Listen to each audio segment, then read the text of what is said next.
Hey guys! So in today's chapter, Celeste is going to put herself in an uncomfortable position. As she has another encounter with the darkness, she takes notice of something that is a pretty big teaching moment in her life. And what's interesting about this chapter is when I wrote it, I actually pulled from people who had written about their own personal near-death experiences. Things that they had seen as far as the unseen consequences of people making questionable choices, dealing with addictions, and tried to create in my mind the atmosphere of a college party. This chapter right here was actually quite an eye-opener for a lot of people who first read this book. This was a chapter readers wrote me about and said that it inspired them to make changes in their own life and to walk away from drugs, alcohol, or any kind of addiction.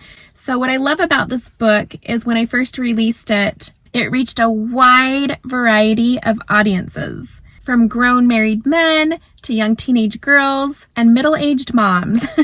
There were a lot of people who read this book, and it was interesting to see the different impact that it had on so many different people. So let's get started. Chapter 14, Tail Lights. It's just a party, no ill will intended, I promise. But Wes, she's going to be there. For me, it will be a punishment more than a party. Celeste, what do you expect? It's Tony's birthday. Of course his sister and her friends will be there, but there are going to be so many other people there that you'll hardly notice her. He just didn't get it. Going to that party would be like walking into the beast's lair. Oakley would go for the kill. She would do something, anything, to come between her and Wes. There were so many other things that Celeste would rather do tonight. Her grandma was moving in today, and her appointment with Dr. Kramer was tomorrow. She really didn't need any more items to gripe to Dr. Kramer about. What she had on her plate was enough. So, where is this party at? That's the thing we need to talk about. Danny was trying to find a place where we could surprise him. Her uncle owns a club near the old cereal factory and said we could reserve one of the rooms. But then I guess a pipe broke this morning and now he's dealing with water damage and cleanup. So Oakley offered her place. What? Are you serious?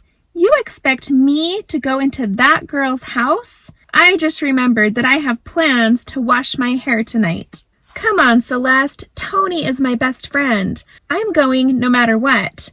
Oakley's parents are on vacation right now, and besides, don't you want to be there to ward off all the single girls? I've seen the list, and I swear Danny is trying to line him up. You mean I can't trust you to ward them off yourself? You need me there to do it for you? Let's put it this way.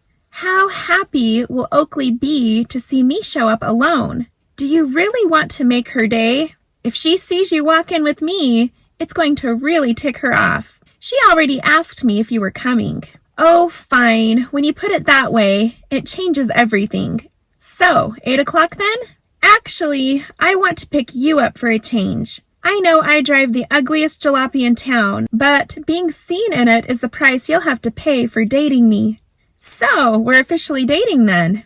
Well, let's see how tonight goes. Hey, you need to see me about that car. I can totally get you into something more current. As long as my car gets me from point A to point B, I think I'll keep it. Your stubbornness never fails you. See you tonight. Celeste hung up her phone and ran down the stairs just in time to open the door for her mother, who was carrying an armful of boxes, and her grandma, who was trailing behind. Celeste, honey, could you help us unload the car? Sure, Mom. After you finish, your father and I need to talk to you. He's home? He took the day off today and tomorrow to help your grandma move and to be able to make it to your appointment. Wow, Dad never takes time off from work.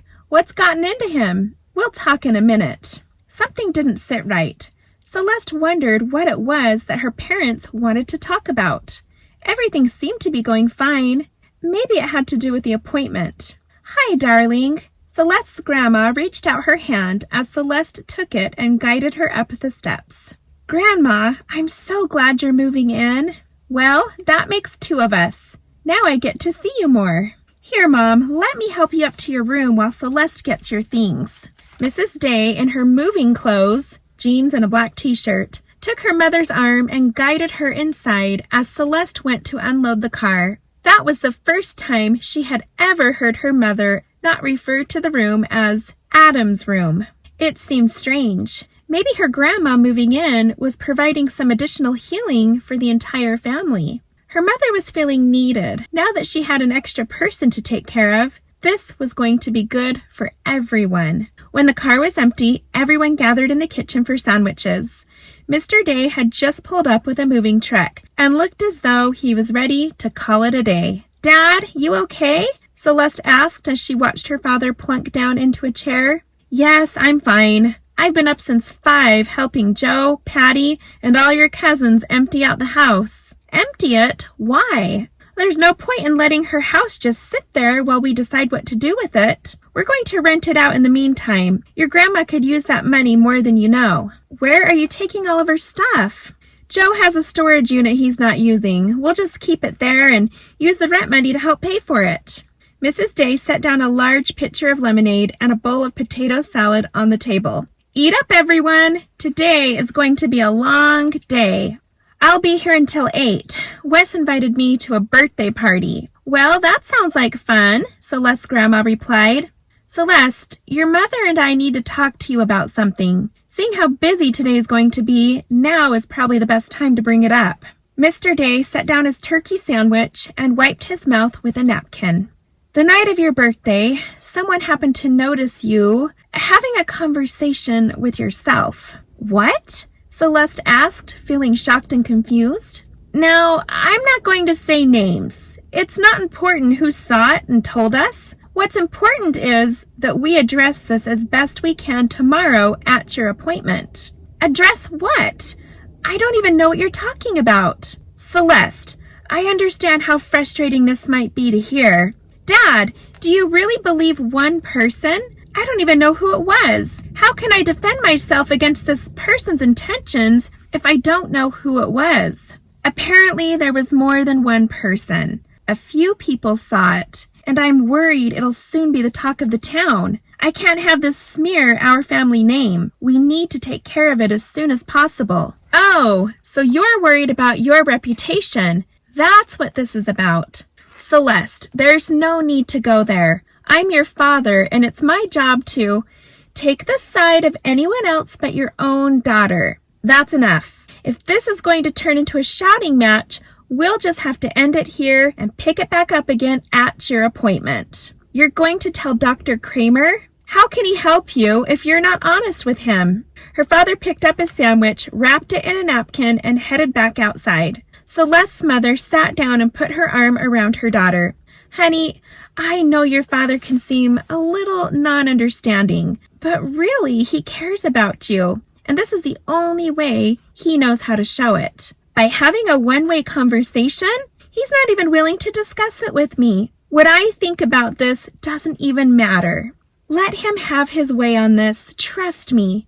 All he wants is to see you healed and happy. That's not something he's willing to negotiate." "So you're on his side? You believe them, don't you?" "Sweetheart, I know you've been going through a lot this year, and I wouldn't be a good mother if I didn't do my best to take what I heard seriously. It doesn't change the way I feel about you. You're my daughter, and I love you. It's because I love you that I'm supporting your father on this." Celeste turned away from her mother and angrily looked out the window. She could really use Adam right now. "If I may, I'd like to interrupt," her grandma politely interceded. "Celeste, do you recall a moment that night where you may have been talking privately with someone?" "Yes, I was alone with Gia for a bit, and then I ran into a friend." "Who was this friend?" her grandma asked. "His name is Ezra.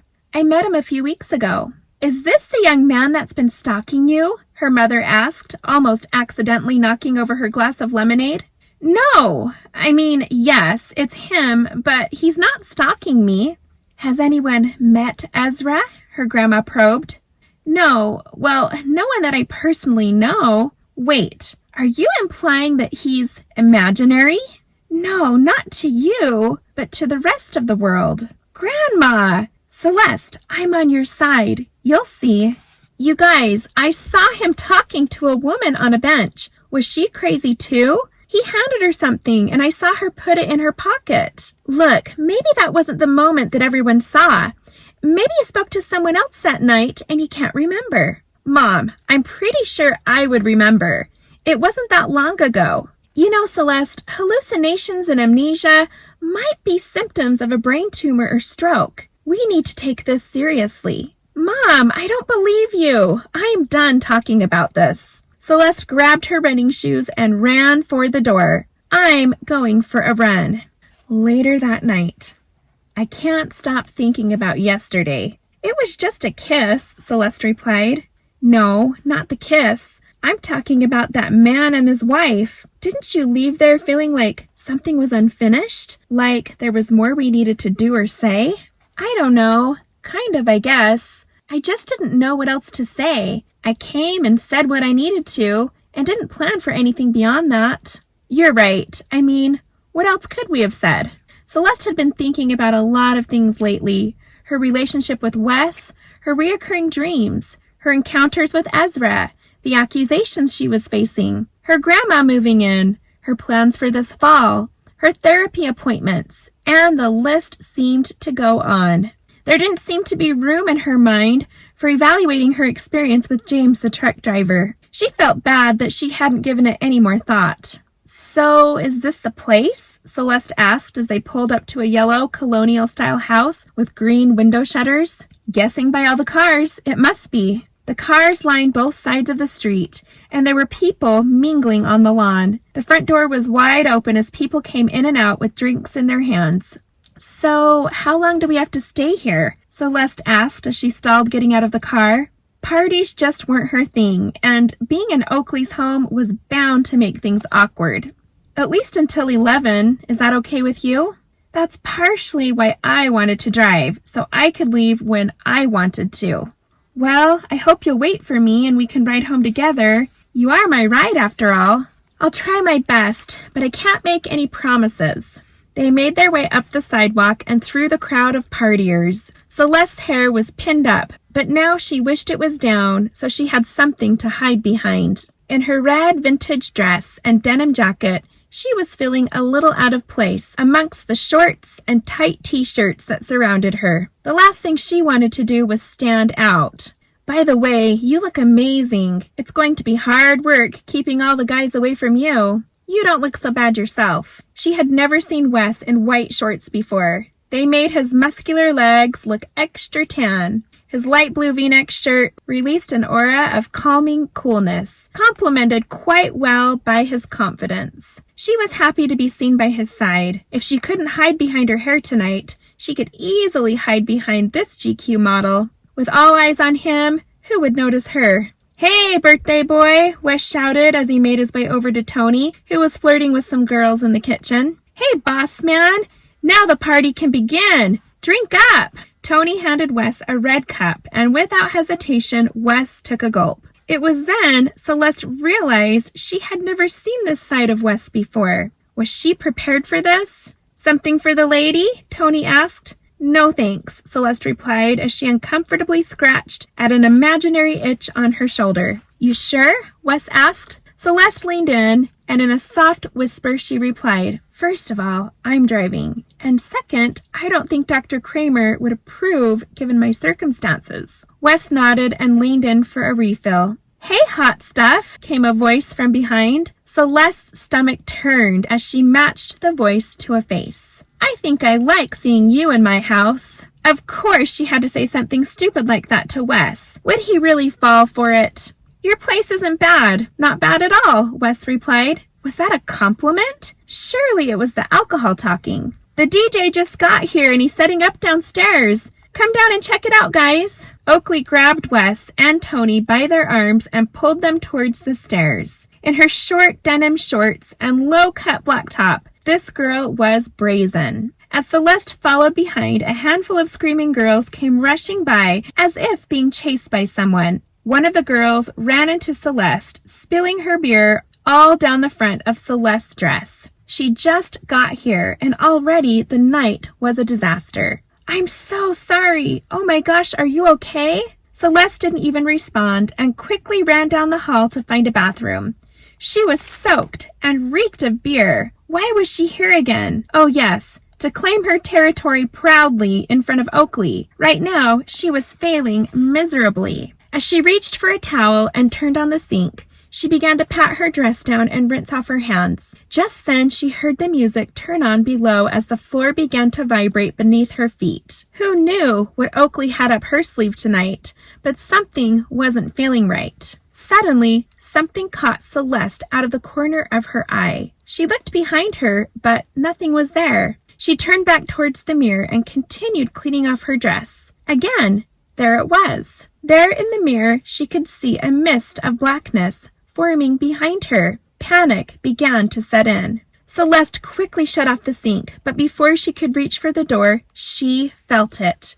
The cold, dark feeling of hopelessness and doom overpowering her body and mind. She froze and then began to shrink down towards the floor as she struggled to gain control of what was happening. It was getting hard to breathe, and the room seemed to be spinning. The darkness swallowed up the fluorescent bathroom light, and soon it appeared as though the light wasn't even on. The terror of the blackness caused beads of sweat to cover Celeste's forehead. Would anyone come to help her? Was anyone aware that she needed help? As the icy hands of this dark shadow began to grip at her neck, Celeste realized that if she didn't think of something quick, she might not make it out of this bathroom alive. Adam, help me. Nothing happened. Oh, God in heaven, if you truly are there and you can hear me, help me. Don't let me die, please. Celeste waited as the darkness continued to consume her, like a thick toxic gas pouring into her lungs. This was it. This was going to be how she left this world, curled up in a ball on a cold bathroom floor in a beer-soaked dress. All she could do was accept it. As she shivered, cried, and tightly wrapped her arms around her knees, suddenly there seemed to be a shift in the room. Just then, she felt a hand grab her arm and pull her up. Surprised, she opened her eyes, but there was no one there. The darkness was now dissipating, and she could feel warmth returning to her body. She had been given a chance. Someone had saved her. As soon as her breathing returned to normal, Celeste opened the bathroom door and found her way out onto the balcony. She needed fresh air like never before. She needed to figure out what had just happened. How long had she been in there? The sun was going down and the stars were peering through the night sky. Celeste looked around for a familiar face or someone to talk to. Voices from below revealed a crowd of people laughing and dancing on the grass. There was a hot tub with 2 couples sitting in it and a group of guys and girls flirting on the lawn furniture. The patio doors were open and the music was blasting from inside. Celeste scanned the scene, hoping to see Wes and call out to him, but he was nowhere in sight. Then she noticed some familiar eyes looking back at her. Was that Ezra? He smiled and waved to her from below. It was him. What was he doing here? The good news was he didn't have a drink in his hand, and he was alone. Just what she needed, a safe shoulder to lean on. She turned to go back inside and make her way down to the basement. Ezra had clearly seen her and acknowledged her. She hoped he would be waiting in the same place by the time she made her way to the backyard. As she pushed her way down the crowded stairs, she began to feel claustrophobic. Too many sweaty people mixed with loud music and alcohol was a recipe for disaster in her book. Finally, at the bottom of the stairs, she turned the corner completely in shock at what her eyes beheld. There on the wet bar was Oakley dancing with Wes on one side and Tony on the other. She was going to be sick. Quickly, Celeste pushed her way through the crowd and made it outside. She ran over to the tree in the far corner where Ezra had been standing, but he wasn't there. Where did he go? Didn't he know she was coming?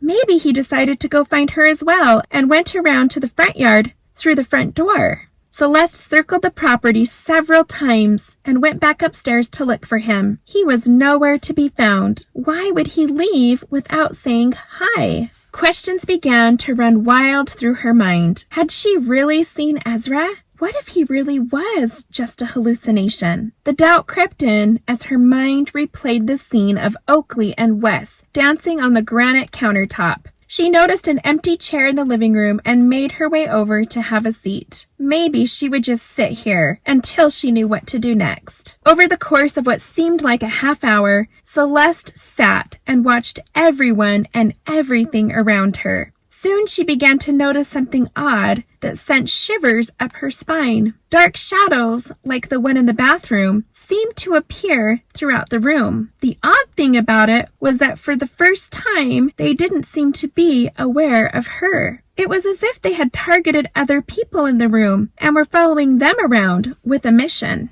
A tall guy wearing dark sunglasses leaning up against a young girl in the corner unknowingly had two shadows hovering next to him. Celeste could feel the thoughts of this young man as well as the thoughts penetrating from the shadows. He had been drinking, as had the girl he was leaning against. The girl felt that she was just having a good time, but the thoughts from the guy seemed to say different. His intentions were to get her alone and to have his way with her completely against her will. The shadows appeared to be encouraging him, taunting him to commit this heinous act. He did not see them, and he didn't care about what consequences might await his cruel plan. Horrified at this sight and these thoughts, Celeste turned to look away, only to see another shadow following a girl in a black Rolling Stones tank top holding a beer.